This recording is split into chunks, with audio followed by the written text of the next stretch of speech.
Hindi lang diretsahan yung tanong niya eh, no? Dinaan niya sa pasakali yung tanong eh. Na may kita dun sa ginagawa ni Rapi Tulfo eh. Di ba? Si Congressman naman, hindi niya alam yung vlogging eh. Hindi niya alam eh. Pero actually, nabanggit niya na yan nung unang usap nila about kay Rapi Tulfo na may kita talaga sa vlogging. Diba? So, hindi ko alam kung nagkukunwari lang si Congressman Marcoleta dito kasi nabanggit na yan last, yung part 1 na finiture ko dito sa ating channel, no? So, ayun. Tuloy. Nakita yan, Kong. Eh, ba't hindi mo sinabi sa akin, di sana nag-vlog din ako. Pero hindi ako gagawa ng para sa akin sapagkat hindi naman ako preskal eh. Kasi... Hindi naman ako korte. Siguro pagpaliwanag na lang. Pero hindi yung... Pwede po. So, yun dapat. Magpaliwanag na lang. Halimbawa, may problema yung lumapit sa'yo, paliwanagan mo lang. Pero para ipagduldulan mo pa na ikaw ang makakaresolba, hindi naman talaga po pwede yun. Sabi nga ni Kong Marcoleta, hindi naman ako piskal, hindi naman ako judge eh. Kaya lang kasi sa sitwasyon ni Rapi Tulfo, ginagawa niyang piskal at judge yung sarili niya. Diba? Patay mali siya pa si Kong. Eh may kita ba yan, diba? The Junior MJ, shoutout sa'yo. Milyon, Kong, sa loob ng isang buwan. Kung sabihin nyo lang 1 milyon, 2 milyon, putong-puto. So, merong ethical issue yan at saka merong fiscal issue din yan. Sapagkat kung kumikita ka, teka muna, nagbabayad ka ba ng buwis sa kinikita mo? Kasi, at kung may ginagamit siyang halimbawa network, wala pang pananagutan yung network halimbawa sa mga nadadamit, sa mga napapahiya. Halimbawa, pag nagpo-programa siya. Nagpo-programa, napahiya yung ano ba? Merong ano to, may legal issue. Diba? May napapahiya talaga eh. Nadadamage ba? Nabibigyan ba ng damage yung mga napapahiya? Which is, hindi naman talaga ikaw yung tamang venue para sa mga ganyang problema. So anong napapala nung mga napapahiya sa programa mo? Meron ba? I think wala eh.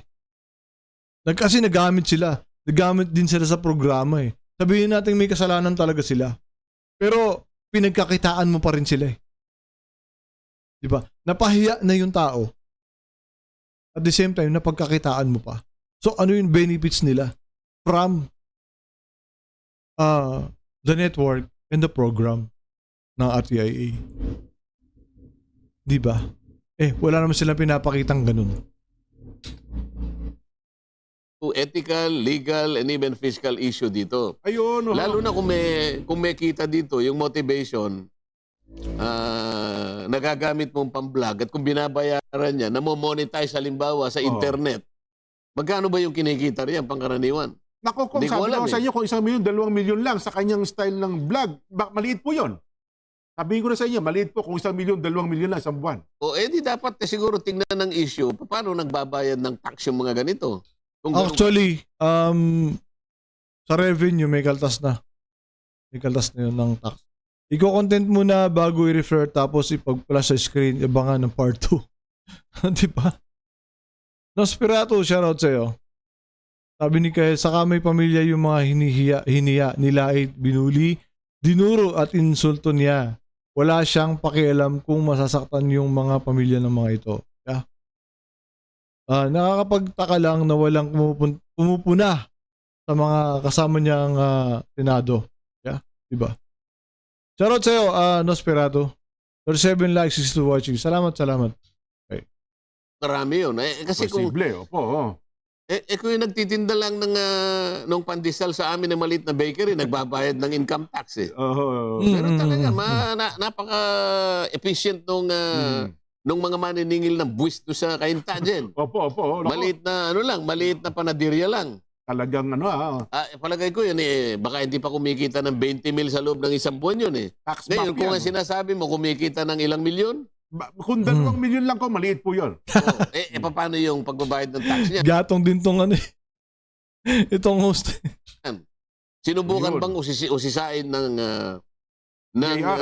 BIR kung nakapagbabayad ng tamang buwis? Kasi nagagamit pala na income. Hindi talaga legitimate na services. Kung hindi, ang isa sa motivation para kumita ka.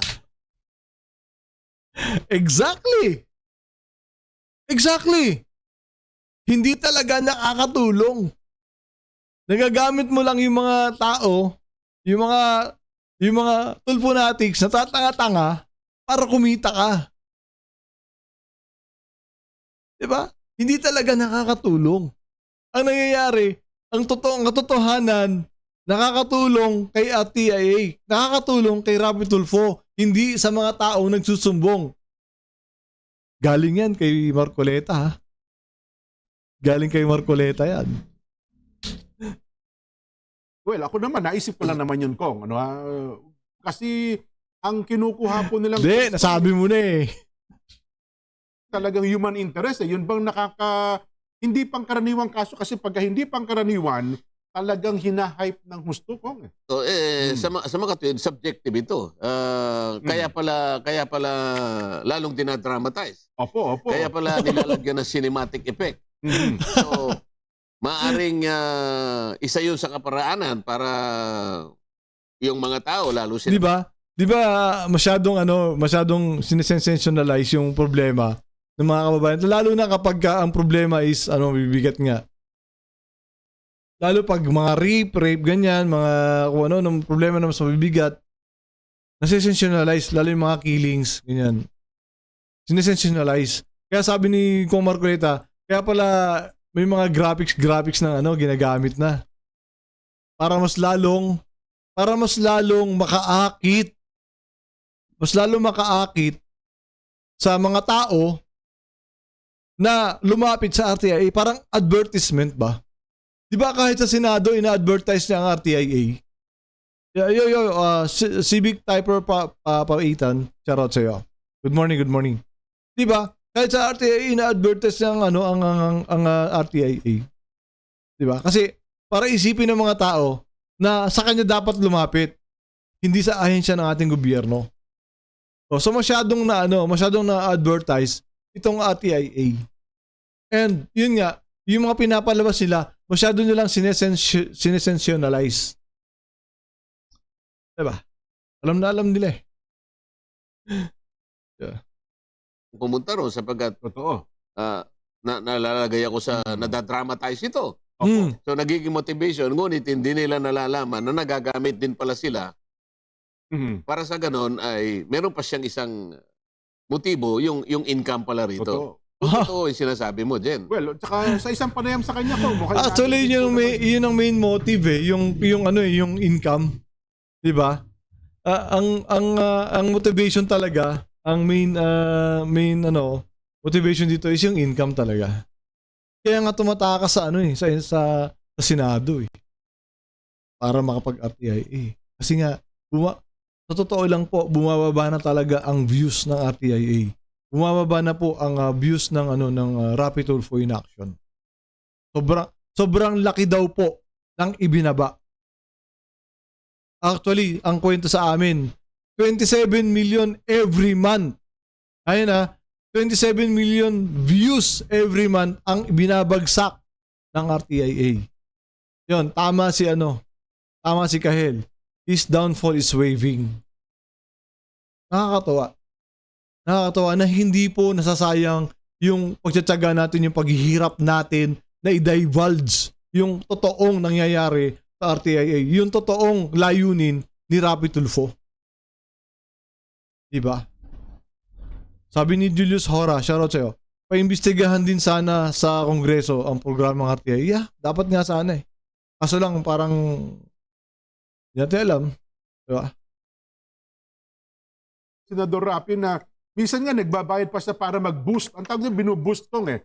Yung isang upload mo, magbabayad ka sa Facebook or YouTube para i-boost yun. Mas maraming tao ang makaka-views. Parang ikinu-commercial po ang iyong vlog. Malaking may bayad din po yun. Ayun nga, sabi ko kanina, di ba? Para may commercial, kino-commercial talaga nila yung RTIA. Hindi lang sa social media, hindi lang sa mainstream media, kundi doon mismo sa Senado na-advertise ang RTIA kasi palagi niyang binabanggit eh. Marami na pong sumbong sa aking programa sa RTIA. Rapi Tulfo in action. Marami na pong sumbong. Marami na pong ganito. Wala namang pinapakita. Wala namang ebidensya. Merong ethical issue yun, Jen. Boosting po ang tawag nila. Oh. Sa mga tuwid, yung pagtulong mo na nakukulap-kulan ng ibang motibo. Mahirap yun. Opo. Mahirap yun. Ang buong akala ko, ito public service lang. Wala akong kinikita rito. Lahat ng ginagawa ko ay para sa inyo lang. Tama. Pero kapag halimbawa may katapat na pakinabang yun, ibang usapan yun, Jen. Ang kinakatiran po, yung kinikita ko naman dyan, pinamimigay ko rin sa mga tao. Minsan, nang humihingi ng tulong. So, i-account natin. Kailangan pasukin ng SGB. Ang totoo, ang tanong, totoo ba? Na yung kinikita ay pinamimigay din sa tao? Diba? Kung may, sige, assuming may binibigay sa tao, pero hindi, mas malaki yung kinikita kaysa dun sa naipapamigay. Diba? Magkano naman madalas pinamimigay? 10,000? Magkano ang kinita sa'yo? Million? Dati. Ngayon parang hindi na ganun eh. Tingnan natin yung kinikita mo kung talagang naibibigay mo rin sa ano. Pero hindi dapat sa ganung klaseng pagkaparaanan. Ayun. Sana ang tingnan natin restorative justice talaga. Ang pinatutunguhan lahat kaya mo kinukumpuni yung pagkakaalit. Halimbawa, nire-repair mo. Para sa ganun, tumibay ang ating lipunan. Tama. Hindi yung paghiwalayin mo sila lalo. Kumita ka pa. Pwede. Di ba nangyayari nga? Medyo nakikita ko na walang logic dito, Jen. Sa mas malalim na punto ko, Di ba nga nangyayari? Pag may lumapit na mag-asawa na gusto magkasama, anong nangyayari? Naghihiwalay din lang talaga ng tuluyan kaysa maayos. Instead na maayos, lalo nagkakahiwalay. So sabi ni Congressman, walang logic. Walang logic. Diba? Yun, tama. Shoutout sa sa committee ng ethics, which is si Binay. Mukhang takot din si Binay kay Rapi Tulfo eh. Yun nangyayari dyan eh.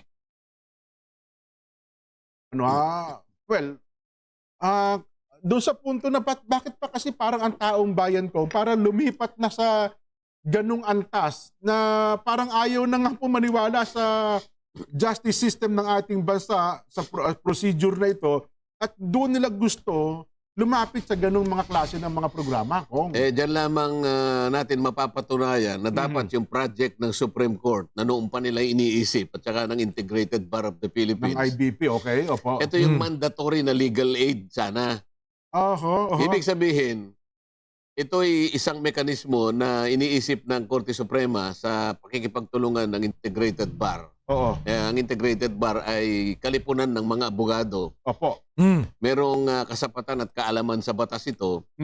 Mandatory na yung pagtulong. Parang community service.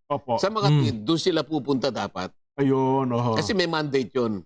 Abogado talaga yun, may mandate. At saka yung pag-uusap doon, confidential. Ayun, Hindi ganitong nakabuyang-yang ka sa publiko kaya na-humiliate ang partido.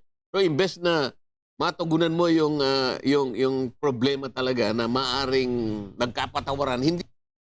Sabi ni Milita, yung unang panonood ko dyan sa program nila, tumigil ka agad ako kasi nakaka-stress watching from Vienna, Austria.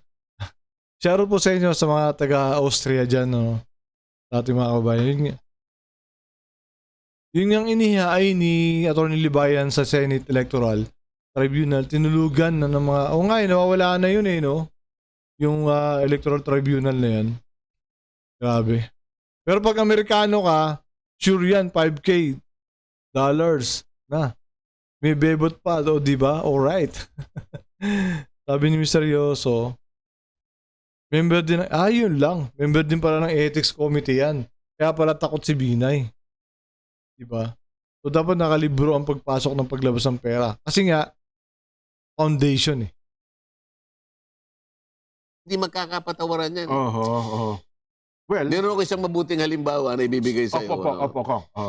Nung bago kami nag-break, Jen, isa sa aming confirmation hearing sa Commission on Appointments. Opo. Merong isang Brigadier General na nag-appear para confirmation. For Okay, confirmation. opo. Sundalo. Oh. Hindi na-confirm at na-defer yata ng 2 beses dahil dumating yung asawa.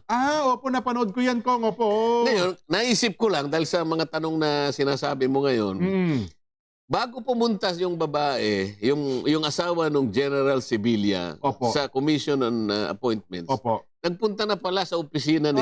Ito yung yung sa appointment ng Commission on Appointment na sumugod yung asawa nung i-appoint na yung asawa niya. Brigadier General to eh. Yun pala, bago pa nangyari yun, nagpatulfo na. Nagpatulfo na yung babae bago pa nangyari yung appointment. So ito yung nangyari. Sabi ni Congressman. Senador Tulfo. Okay. Ito ngayon ang sinasabi ko sa'yo. Kung talagang natapos na, Opo. doon lamang sa pagpunta sa opisina ni Senador Tulfo, hindi na sana napunta sa Commission on Appointments. Opo. Lalong lumala eh. Lalo, Di ba? Lumapit na sa RTIA yung asawa ni Brigadier General. Hindi pa na naayos. Di anong nangyari? Naglalo lang nagpalala ng problema. O kaya nung i-appoint na si Brigadier General, tumakbo tong asawa, doon mismo sa araw ng pag-a-appoint kay Brigadier General, nahinto ngayon yung pag-a-appoint. Diba? Ang sabi ni Congressman? lumala eh. Opo. Paano ngayon yan? Brigadier General ito. Oo nga. Isang mataas na opisyal na ginagamit ng pamahalaan para sa seguridad ng ating bansa. Yeah. Opo. Ngayon, yung asawa pumunta Opo. kay Senador Tulfo at nagreklamo. Ang ebidensya na hindi naayos yun ay yung pagpunta niya sa CA. Kaya sabi namin, hindi naman po kami family korte. Bakit dito nyo dinala ito? Kumbaga, gusto ko sana nagpunta na pala kayo doon eh. Ba't di ba na-settle na? Opo. Di ba dapat na-settle na doon? Oo. Ngayon, nagpunta kayo rito, di parang forum shopping na ito. So, ibig sabihin lang, patunay itong sinasabi ni Congressman Marcoleta na hindi talaga solusyon ang RTIA. Kasi kung totoong solusyon ang RTIA, bakit lumapit pa? Di ba? Sa Kongreso.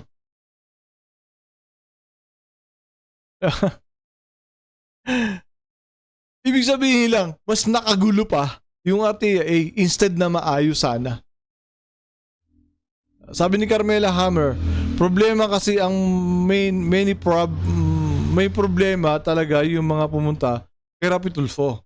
Well, hindi mo maiaalis sa mga kababayan natin na pumunta doon kasi nga na-advertise ng maayos, na-advertise ng maganda ang RTIA. Kaya yung mga kababayan natin ay maiinganyo talaga na lumapit sa Rapi Tulfo.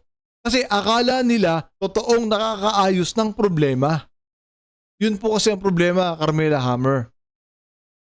Yun po ang problema. 'Di ba? Nai-market ng maayos. Hindi pang masa. Nagagamit lang po kayo. Nagagamit lang ang masa ng RTIA para kumita. Yun po yung katotohanan dyan. Dahil hindi na ayos doon, pupunta kayo rito. Opo. Alam mo, na-delay yung confirmation ng tao. Hinaharang niya Ito yung sinasabi ko na siguro, imbes na makatulong yun, hindi nakatulong eh. Di ba? Nako. Tsak nga ho, kung hindi nakatulong kasi hanggang doon, umabot pa sa pagdinig sa CA eh. Alam mo, ang tingin ko, kaya maraming sumulat sa'yo at nag-text sa'yo, kagaya ng binabanggit mo kaninang mag-umpisa tayo. Siguro mga 2-3 days ago, may nabasa ako sa dyaryo. Opo. One page na manifesto ng mga retired military officers. Ay, opo, oo. Na medyo nagpapahayag sila ng hindi magandang pagtanggap sapagkat meron daw tinawag na duwag sa isang pagdinig ng Senador Tulfo sa isang ito na yung manifesto ng mga generals, no? Mga retired generals na siyempre yung nangyari kay PFC Canlog, 'di ba? Na hindi makatarungan para sa kanila. Yung ginawa ni Rapi Tulfo doon kay PFC Canlog. Which is totoo naman po talaga. Tuloy natin. Yung taong yun namatay yata Oho. sa pagtatanggol sa ating bansa. Ngayon, kung Bayani pa lang ituring ng mga sundalo yun, Kong. Opo. ipinagkaloob niya yung buhay niya dahil sa bansa, pero natawag siyang duwag. Mhm. Ngayon, ano ba yung bakit kinakailangan merong maganap na ganitong mga episodes? Mhm. Yeah. Ba't kailangan tawagan mo ng ganito yung sundalo? Ayun. Di ba? Meron pang isang vlog ako nakita. Kaibigan ko pa yun si Sid Consunhi. Opo. Oh. DMCI, oh. Nabigla pa ako ron eh. Opo. Mm. Na sinabi niya, Mr. Consunhi, kahit bilyonaryo ka, huwag mo kaming babastusin dito. Opo. Nakita niya ata nakatungo yung tao. Ay sumagot yun, nakita ko. Parang sinabi niya, hindi po ako natutulog. Oho. Ay, hindi natutulog ka. Huwag kang bastos. Oh, Di ba? bigyan nyo nga ng kape ito. Opo. Di ba ang bastos? Para sa akin ay Di ba ang bastos? Oo, sige. Sabihin natin may mali kay Consunhi. Pero para bastusin mo as a resource person, di ba? Para lang makapag-grandstanding ka, para lang makapagyabang ka sa mga pobreng minamahal mo, sabi mo, Rapi Tulfo, na palagi mong pinagmamalaki ng mga pobre na mahihirap, para lang makapagyabang ka, yung mga mayayaman, binabastos mo sa Senado. Diba? Which is maling-mali. Kaya nga resource person eh. Kasi pag sinabing resource person, doon manggagaling yung batas na gagawin mo. Doon ka kukuha ng ideya sa mga resource person na yan kung anong batas ang gagawin mo para doon sa naging problema na tinatalakay ninyo doon sa Senado. Pero para bastusin mo, maling-mali. Para lang makapagyabang ka sa mga pobreng may hirap na sinasabi mo. Diba? Tuloy natin. parang extreme na yun eh. Yun na Kumbaga sa weather ngayon, parang extreme weather na to Extreme weather, condition. Nasa ano na yata tayo? Nasa 41 degrees na tayo. Meron po iba, 43 hanggang 45 na, Kong. Meron na ba? Wala Meron naman na. yata. Ikaw na tinatakot mo naman ako eh. meron na, nakatala. Ang sabi nila, Mayo pa yata, darating mga 42.2. May 43 na? Meron na po. Mamaya, babasahin ko sa balita natin, Kong. No? Nako, ito, parang extreme naman yon Jen. Opo. Sa aking palagay ay hindi ba kailangan Shoutout sa Ernesto Borja.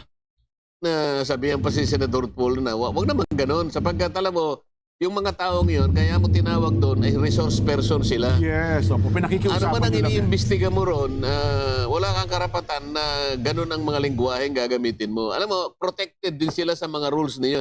Sa amin sa lower Kamara, house, opo. Jen, meron kaming rules doon eh. Okay, opo.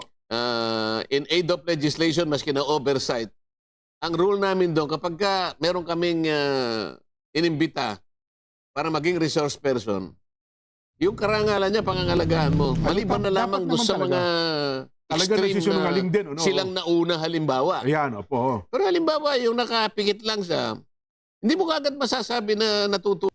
El Chino Pancho, shoutout sa'yo. Ayan, may ikot tayo. Hello. Arwin na Marcelena, shoutout sa'yo. Mahal niya kasi nakikinabang siya. Eh kung hindi, chapwera at silang may hirap. Yeah. Tama. Hello. Ba't may iko?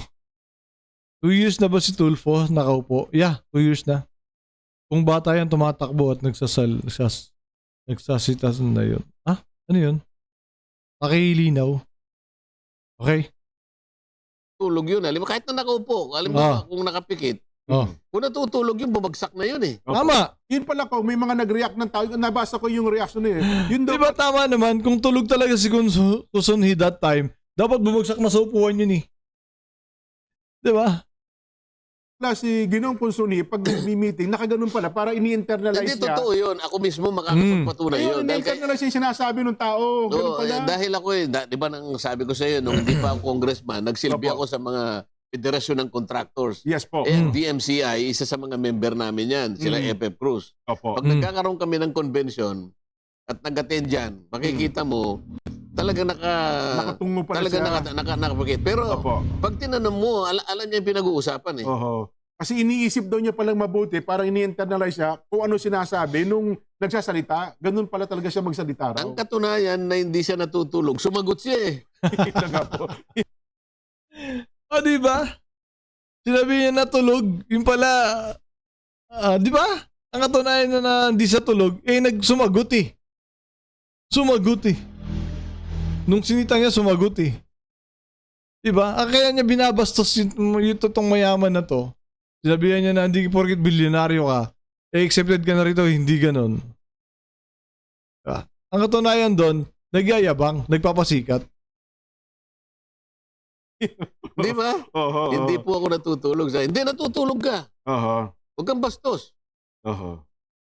Ito, aywan ko lang po nga, kung ang gusto ba niya ay magalit ang tao doon sa mga institusyon, sa mga general. Meron pa isang insidente ko, yung doktor na talaga namang nakarinig ng mahahayap di ba alam nila yung mga issue dito?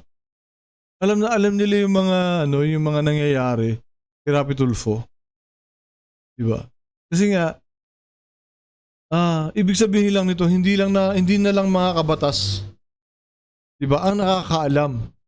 Hindi na lang mga kayubi ang nakakaalam ng mga pinaggagawa ni Rapi Tulfo, kundi pati sila na rin. Sila congressman at saka itong Net25. Mainstream media to, mainstream media to. Sabi ni Ernesto Borja, hindi pa presidente, diktador na. Paano kung presidente na? Diyos ko, maawa sa Pilipino at Pilipino. Viral. Pag viral, mas maganda at mas maraming kita. YouTube. Oh my. Di ba kaya nga dapat hindi manalo ng presidente ito kung sakasakaling tatakbo siya?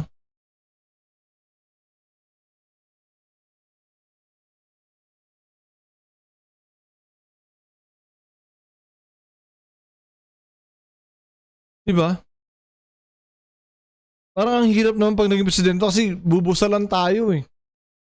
Mawalan tayo ng boses. Kasi ngayon pa lang, di ba, ginagawa niya na sa mga sa mga small vloggers, lahat dinidemanda niya.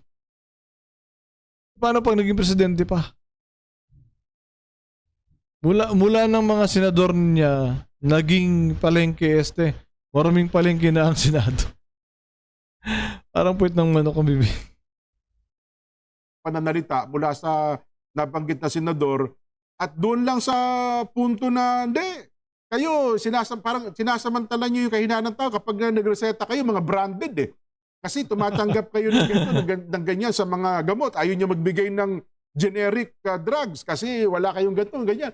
So parang ang dating sa akin, ba't ang gusto niyo ba kami mga pasyente magalit kami sa mga doktor at hindi na kami magpa-doktor? Parang ganoon ang dating ko eh.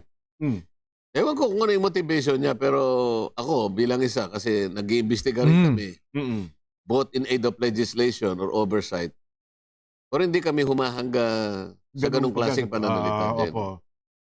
Well, ang napapansin nga ng marami dyan, Kong, tuwing may pagdinig na nandyan po siya, 4 ang cameraman na kanya para ata sa consumption ng kanyang sariling vlog, Kong. Kasi tuwing nagbablog siya, again, ay may kita po uli yun. Talaga ba? Motivation is questionable. 4 yung camera niya? 4 yung cameraman niya? Bakit pinapayagan ng Senado yun? Pwede ba yun? 4 yung cameraman niya na kumukuha sa kanya pag may hearing siya? Well, anyway. Kasi pag camera niya, pwede nilang ikat, no? Kaya lang pag camera ng Senado, hindi nila pwede ikat. Kaya nga nahuli siya dun sa dun sa umuwi siya bigla. Yun pala, mag-RTIA siya. Diba? Grabe Nabol pagka ganun. Well, maring tama ka, no? Base sa representasyon mo diyan, maring tama ka riyan. Sapagkat ba't ka kailangan magdala ng 4 na cameraman? Sariling cameraman po. Sarili pa niya. Marami namang nandun talaga eh. Di ba? Kung gagamit ka ng sarili mo, merong ibang motivation. Kaya maaring ma-question yung objective. Maaring pati yung paraan nung pagbablog niya halimbawa, tsaka yung pag-aayos niya ng mga disputes, merong motivation. Kaya lumalabas hindi niya kayang confidential lang. Kaya kailangan i-broadcast. Ayun. Kapag binroadcast mo at naging public, at nasiraan ng karaniwan, yung reputational damage nandun. Yeah. Pag yung reputasyon yun ang na-damage, karaniwan, irreparable damage yun eh. Kailangan magpakaingat ka doon. Walang makita dapat na ibang motivation, kundi talagang tapat na pagtulong lang. Ayun. Wala nang... Di ba? Kapag reputation ng tinamaan, nasira, irreparable, di ba? So, bakit kailangan pang lumapit dito ng mga tao sa RTIA? Kasi kung pag reputation mo pala ang nasira, irreparable na pala yan. Di ba? So, lifetime yung mangyayari na problema na ginawa mo paglapit mo sa RTIA. Lifetime na yun, hindi na ma-repair. Iba, napapasok na ibang motivation. Kapag kami pumasok na ibang factor dyan, questionable yun. Pero sa ganong estilo kong well, aminin naman natin o hindi, naka-gain siya ng mga supporters at mga followers kong. Wala akong ano doon. Wala akong problema doon. O anong quality ng followers yun? Yung ba ay bulag na tagasunod yun? Palagay ko. Anong quality ng followers yun? Anong quality ng mga followers ni Rapi Tulfo? Diba? Karamihan doon, chismosa?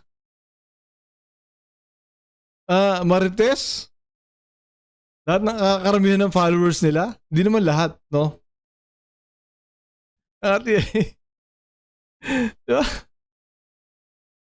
Palagay ko, habang pinag-uusapan natin ito, kung sila'y nakikinig, yan, makikita nila kung paano. Kaya na kailangan buksan mo rin ang isip nila eh. Di ba? Maaaring nagagamit din sila. Di ba? Di ba? Maaaring nagagamit. Hindi lang direkta yung salita, pero yung katotohanan, nagagamit talaga sila. Yung mga followers, nagagamit talaga ng RTIA, nagagamit ni Rapi Tulfo. At yun ang katotohanan. Di ba? Walang kalidad. Yung mga followers. Nagagamit lang sila. Kasi akala nila, di ba? Akala nila nakakatulong talaga. Kaya nga sabi ni Kong, dapat imulat itong mga taong ito. Di ba? Na hindi talaga sila natutulungan. Mas nakakatulong sila kay Rapi Tulfo. Nga dyan kung ngayon may masama ang loob o kaya baka magalit sa atin. Bakit pinupunan natin ang kanilang hinahanga na tawagan nila idol? Hindi bali na sa akin yun. Kung magalit po kayo sa akin. Di ba? Di ba? At least si Congressman Marcoleta, okay lang magalit sa kanyang Tulfo fanatics. Hindi siya takot na magalit sa kanyang mga followers. Pero, yung mga nasa Senado ba, bakit hindi nila masita si Rapi Tulfo? Bakit hindi nila mapagalitan si Rapi Tulfo sa ginagawa sa Senado? Takot sila sa 27 million? Well, mga senador, tingnan nyo, si Marcoleta, walang takot. Diba? Walang takot si Marcoleta na magalit sa kanya yung 27 million na Tulfo fanatics. Diba? Sa pagkakaalam ko, existing pa rin ang MTRCB kaya nakakapagtakang namamayag. Oo nga eh. Diba? Nasaan yung MTRCB? Hanggang ngayon eh. Hanggang ngayon ginagawa pa rin ng RTIA kung ano yung ginagawa nila before pa eh. Sila ang tumutulong kay RTIA at sa foundation kuno. Yeah. Legit ba lahat ng 27 million niya? Yun di ko alam. Sabi, binibili daw yan eh. Yung followers eh. Nasa sa inyo po yun. Ngunit itinatama po natin sapagkat lahat po ng pinag-uusapan natin dito at lahat ng dapat na mangyari, isasaalang-alang po natin ang ating mga batas. So pati pagtulong po natin, ay may mga batas pong nakaayuda dyan. Hindi yung tutulong ka na lang na wala sa batas. Hindi pwede yun. Wala pong ganon. Lahat po ng gagawin na aksyon ng isang tao, Ang sasabihin niya, ang gagawin niya, ang pakikipagrelasyon niya, pati pagtatrabaho, palagay pong nakalagay sa batas. Pakikipagrelasyon sa... Nabagit yung pakikipagrelasyon eh. No? Kung ang ABS-CBN na pasara yung RTIA kaya mapapasara, well, I think it's waving. Ay, espiritu. Anong pakialam ko kung Marcoleta? 2024. Batas. Kaya po yung pagsisikap ng isang tao na tulungan kayo, ayusin ang problema nyo, kailangan po ilagay lahat sa batas. Yeah. Hindi po ang kamay, siya po ilalagay niya sa kamay niya yung batas. Tatawag siyang ganon. At diba? Hindi mo pwedeng ilagay sa kamay mo ang batas. Sana malinaw ito. Sana malinaw ito sa mga Tulfonatics na hindi talaga si Rapi Tulfo ang batas na makakaayos ng problema ninyo. Actually, napatunayan nyo na yan. Kasi puro referral naman ang binibigay. Ang ini-entertain lang yung mga mag-viral. Especially kabitan. Diba? My goodness. Tatakutin nyo yung isang tao. Pero yung 1908 case People versus Mena yata yun. Okay. Wala kang karapatan na gamitin mo ang kamay mo, ay lagay mo sa kamay mo ang mga batas. Hindi pwede yun. Pasakop ka sa batas. So yun po yung ating parameter. Yun po yung ating tuntunin. Pag hindi po nakasunod sa tuntunin, pasensya na po, kagaya na sinabi natin kanina, bato-bato sa langit, yan. Mabukulan ka man, huwag ka magalit. Huwag ka magagalit. Ay, naku. Anyway, kung basa lang po ako ng ilang mga reaksyon, may kinalaman sa atin. Diba? Ang tamaan, huwag magalit mo, kahit mabukulan ka man. Kasi nga, diba, referral pa rin naman nangyayari. Kasi totoo lang, hindi naman niya kaya talagang resolve. Nagagamit lang naman talaga. Kasi nagagamit lang. Nagagamit lang yung mga lumalapit sa RTIA para kumita. Well, masakit, pero yun ang katotohanan. Kaya nga kung ayaw nyo masaktan, huwag na kayo lumapit sa RTIA. Vox Populi, sabi po ng ating caller, opo, umaalma.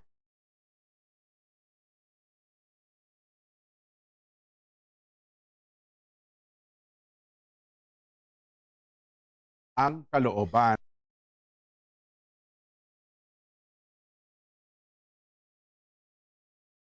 Takot din ata sila, no?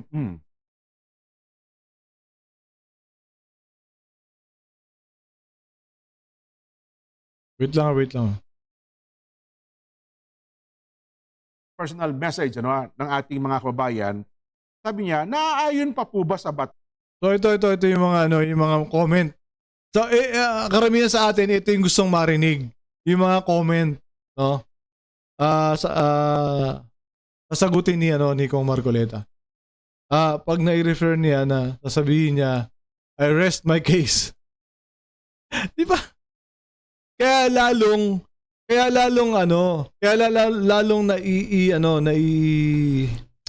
nai-promote ng matindi ang RTIA kasi nga kiniklaim niya kahit naman hindi talaga na-accomplish ng RTIA mismo yung problema, kundi yung ahensya pa rin ng gobyerno natin ang nagresolba, kiniklaim niya. So doon natutuksong lumapit yung ating mga kababayan kasi nga akala nila si RTIA ang nakaresolba, pero hindi. Ang nakaresolba pa rin yung ating ahensya sa gobyerno. Diba? Wag naman. Hey, shoutout sa'yo. Tunay na kaibigan si Kong Marcoleta, kinokorek si Rapi. I think ito yung yan ang pananaw ni RTIA dito na totoong kaibigan na itinatama siya. I think baka demanda pa tong si Marcoleta, ewan ko lang. Taas ang pagtrato ni Senador Tulfo sa mga resource person sa Senado. Yan po Ano po ang mga aksyong maaaring gawin para mapigilan ang kalabisan na ito ni Senador Tulfo? Yan po yung mga ilang tanong sa atin Siguro ang Senado baka Ang Senado kasi merong ethics committee. Isa din siya ng ethics committee. Pero Opo. siguro, ewan ko, wala naman. Kung vice president siya ng ethics committee, paano na? Di ba? Kakausapin lang niya yung presidente si Binay. Tapos na. Wala na. Wala nang imik. At wala bang nagrereklamo? Natatakot ba yung mga... Parang takot din ata sila. No? Mukhang ganun din po ang nangyayari ko. Pero, nakakalungkot na yun pagka ganun. Ibig ba sabihin, kahit halimbawa si Sid Consuni, ginawa natin example. Opo. Ganun na lamang ba yun? Tatanggapin mo bang ginanong ka na lang? Mukhang ganun na nga ang nangyari kay Ginoong Hindi Consuni. natin alam. Kaya hindi ko sinasabing tinatanong lang natin kung ganun nga. Pero hindi mo naman sinusulsulan si Consuni yan, congressman. Hindi mo naman sinususulan si Consuni niyan, ha? Baka mapanood niya to. Ang ganito na lang at wala siyang hakbang na gagawin. Hindi kasi dapat ganun eh.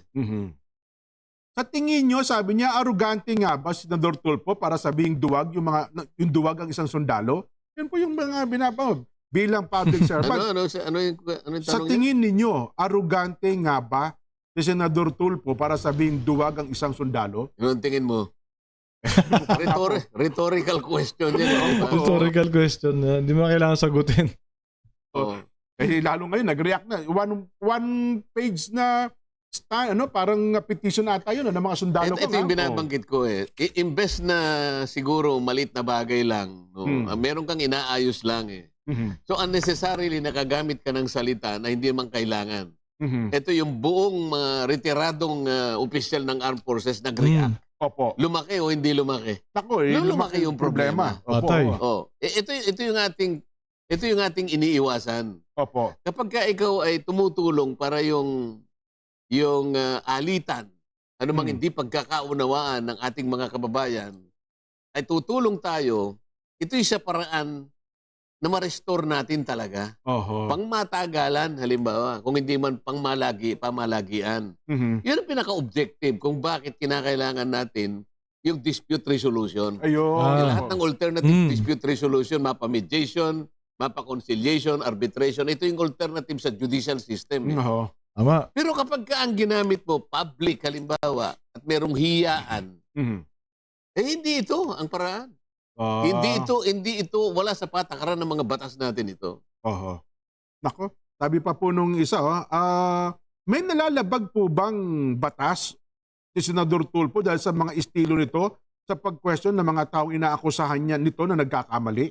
Usurpation of public authority. Usurpation. Kasi hindi ka naman prosecutor eh. Hindi ka naman judge eh. Kung may sigulod kayo, punta ka sa korte kung civil. Kung criminal, pumunta ka sa piskal. Yun ang tamang ahensya. Yun ang tamang venue para sa problema mo. Hindi kasi hindi naman siya prosecutor, hindi naman siya judge eh.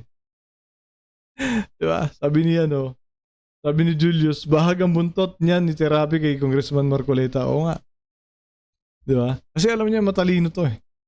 Hindi ubring utak niya rito eh. Sabi ni Rowena Marceliana, hindi lang arrogante, bullshit, Deputy BS ka. Hindi ka pumunta ron eh. Pumunta ka dun sa senador eh. Halimbawa, o di usurpation niya. Sabi ko nga sa'yo, it is a poor substitute of the judicial system. Usurpation of authority. Wala eh. Hindi mo pwedeng akuin yun eh. Kailangan ma-realize ng tao. Kailangan buksan ng isip ng ating mamamayan. Hindi po ganito. Maaari pong may natutuwa sa inyo. Ikinatutuwa po ninyong napahiya po yung kalaban nyo. Yun na lamang pong inaabot nyo, makabawi kayo eh. Yun na nga. Ang doon lang, ngunit isipin pa rin ninyo yung kabila nito. Talaga po bang, sapat na po ba yung kayo natuwa lang? Yung pong napahiya, anong gagawin nun? Ayun. Gaganda po. Yun ang sinasabi ko, di ba? Yun ang sinasabi nating lahat. Okay, ikaw natuwa ka. Ikaw na nagsumbong. Paano naman yung sinumbong mo na napahiya nationwide? Di ba? So, hindi talaga makatarungan na na magreklamo ka sa RTIA. Kasi yung iba nating kababayan, karamihan. Sabihin ko na karamihan. No? Kaya lumalapit sa RTIA kasi may ayudang binibigay. May binibigay na pera eh. Di ba? So, kaya mas lalong naiinganyo yung ating mga kababayan na lumapit sa RTIA. Kasi nga, sa ayuda. No? Wala na nga silang pakialam. Wala na nga silang pakialam kung mabulat-lat pa yung pamumuhay nilang pribado eh. Diba? Wala na nga silang pakialam kahit na malaman ng buong mundo na sila iniputan ng kanilang mga asawa eh. Diba? Wala na silang pakialam kung pati mga anak nila madamay sa kahihiyan. Diba?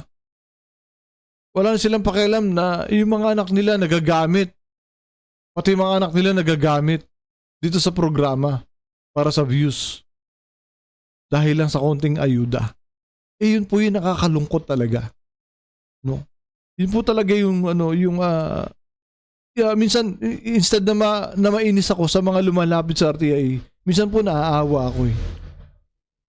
Naaawa po ako minsan kasi 'di ba parang napaka-inosente nila. Para bang wala na silang ibang pwedeng lapitan kundi RTIA.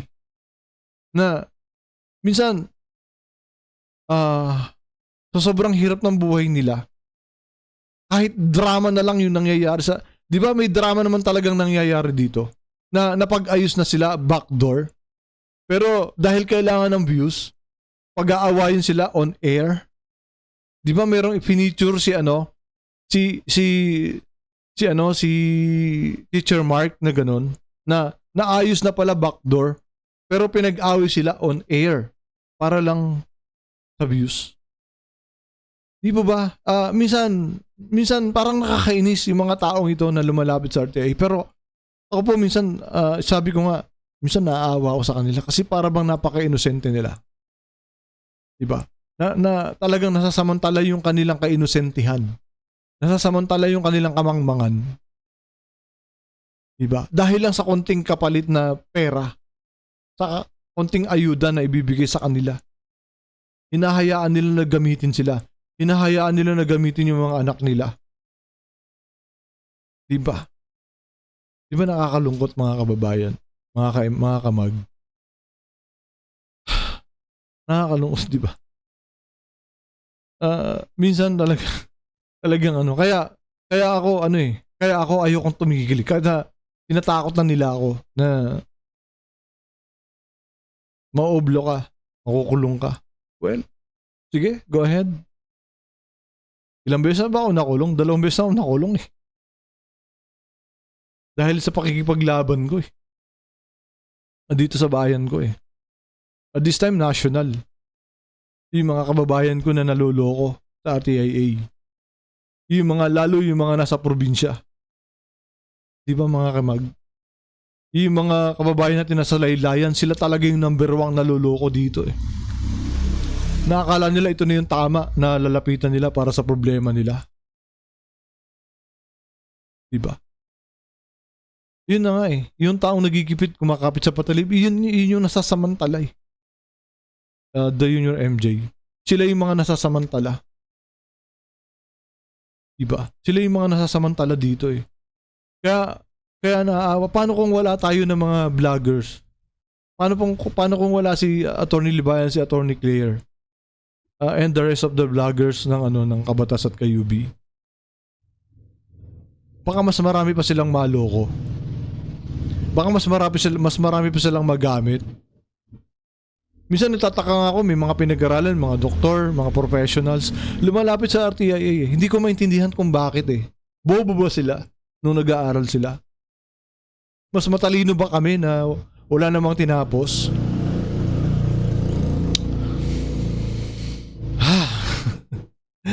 Diba? Nagiging emotional tuloy ako eh. Pero sa totoo lang, diba? Wala eh. Ang dami talagang naloloko eh. Yeah, ay espiritu, yeah. Laban lang tayo.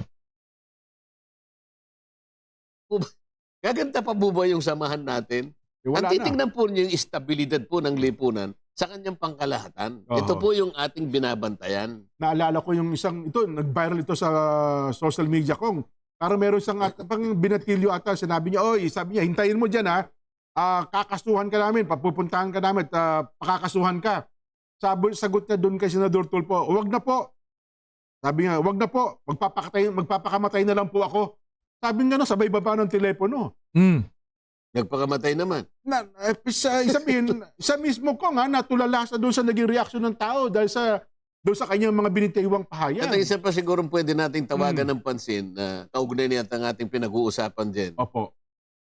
Ano ba yung tungkulin ng Civil Service Commission tungkol dun sa halimbawa, yung mga public servants na Yun nga, no? Bakit yung Civil Service Commission walang imik din? Yung CSC, ba't walang imik din? Since na parang palaging late, palaging nagkakating. Kagaya nung ginawa nung ADOS, di ba? Yung ginawa niya nung ADOS, di ba? Nagcutting para lang pumunta sa RTIA. But walang kibo ang CSC dito, ang Civil Service Commission. Dapat meron sila, di ba? Dapat may say sila dito, di ba? Sabi ni wag naman, pero ingat din sa mga bitaw. Nag-iingat naman tayo eh.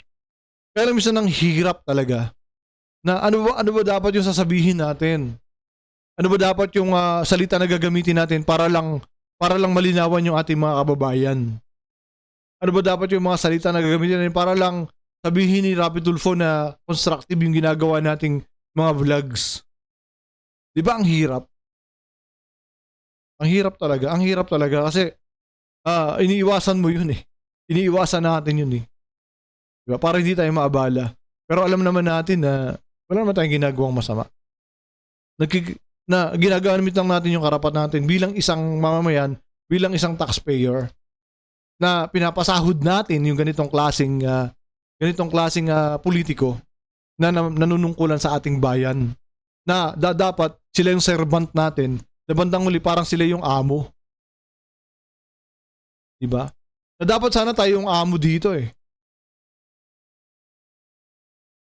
Diba? Anong nangyayari? Parang sila yung boss. Samantalang tayo yung nagpapasahod. Tapos hirap na hirap kang magsalita dahil gusto mo lang naman mapunta sa mabuti yung perang inaambag mo sa gobyerno. Gusto mo lang naman mapunta sa maayos yung perang binabayad natin sa tax natin at ng iba nating mga kababayan, lalong-lalo yung mga OFW natin na napapakahirap sa ibang bansa, maisalba lang yung ating kabuhayan dito sa Pilipinas.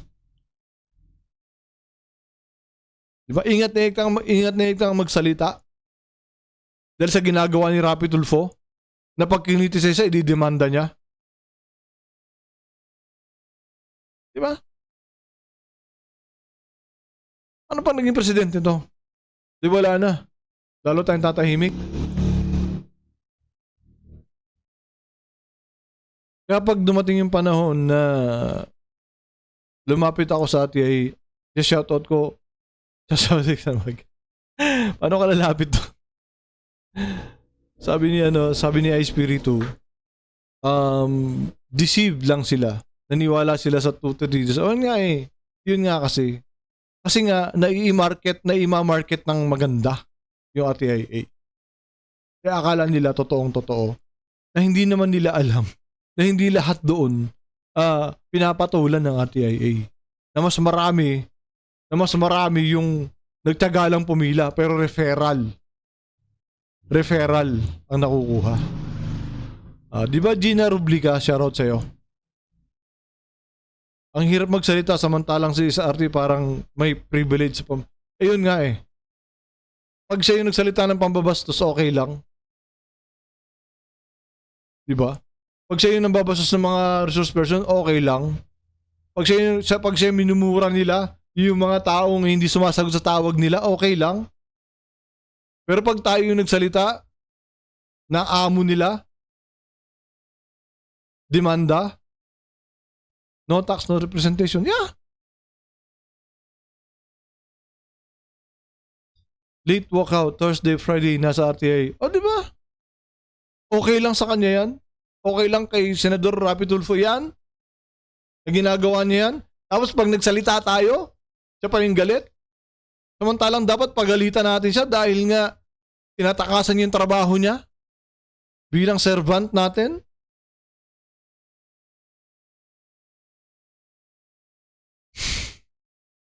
Diba? Puro huwag na natin patagalin, protesta natin lahat. Sana nga di ba? Sana kami magsimula Pasigat at sigahan para iboto ng mga uto-uto. Yeah. Pasikat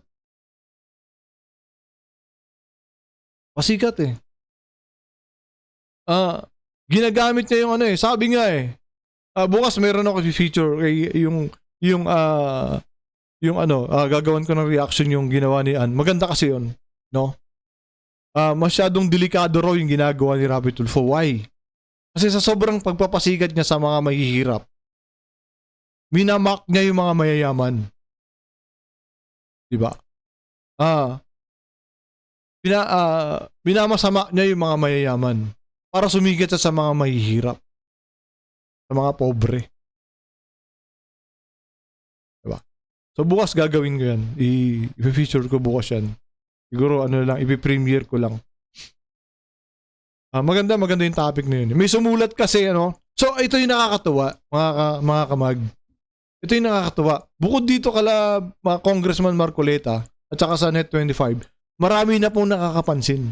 So yung sumulat na yun, it's like parang public official din na pinapakita niya nga doon na sinasabi niya doon na na dapat hinay-hinay si Rapi Tulfo sa mga ginagawa niya. Kasi bakit niya imamak yung mga mayayaman para lang sumikit sa mga mahihirap? Kasi kalimitan ang nagpopondo sa mga tumatakbong presidente ay mga mayayaman. Tama.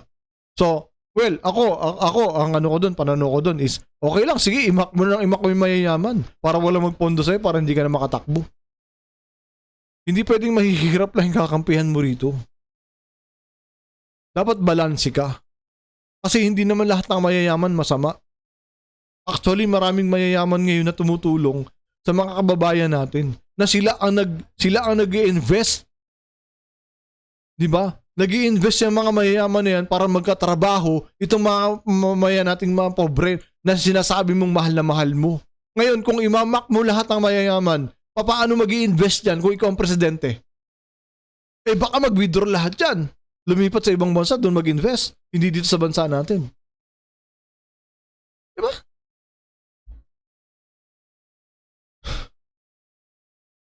Diba mga kamag? Gamit-gamit din ang utak. Dapat. Sana magkaroon din ng manifesto ng mga teachers. Yeah, sana nga magkaroon yung mga teachers. Yung PAW. Sana magkaroon din ng manifesto. Kasi sinabihan ng bobo.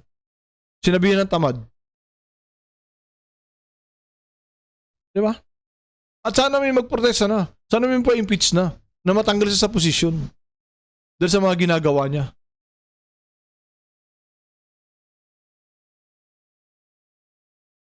Diba mga kababayan? Mga ka-MUG? Okay, siguro dito na lang tayo, tapusin natin dito kasi mag-alas 4 na rin naman. Siguro itong mapapanood pa natin sa iba nating mga vloggers. Di sa takot sa mga yan, quiz, middle class. Di ba? Middle class, puro laging baka sapatos siya, laging puro Prada Mga Yugo Boss. Di ba? Okay, yun, hanggang dito na siguro. Tapusin natin to dito. And maraming salamat sa inyong pagtambay sa aking munting channel. At yun, sana nakakatuwa, masaya ako na marami nang nakakaalam kung ano yung ginagawa ni Gus, umaga na. Yeah. Kaya tapusin na natin. Sabi ni Gail, sabi niya kasama siya sa mga poor. Oh. That's a bullshit. That's a bullshit, Gail. Alright. Sige, yan. Siyempre, huwag natin kakalimutan na minsan lang tayo mabubuhay sa mundo. Gamitin po natin sa tama at sa mabuti. Maraming salamat sa inyo. God bless.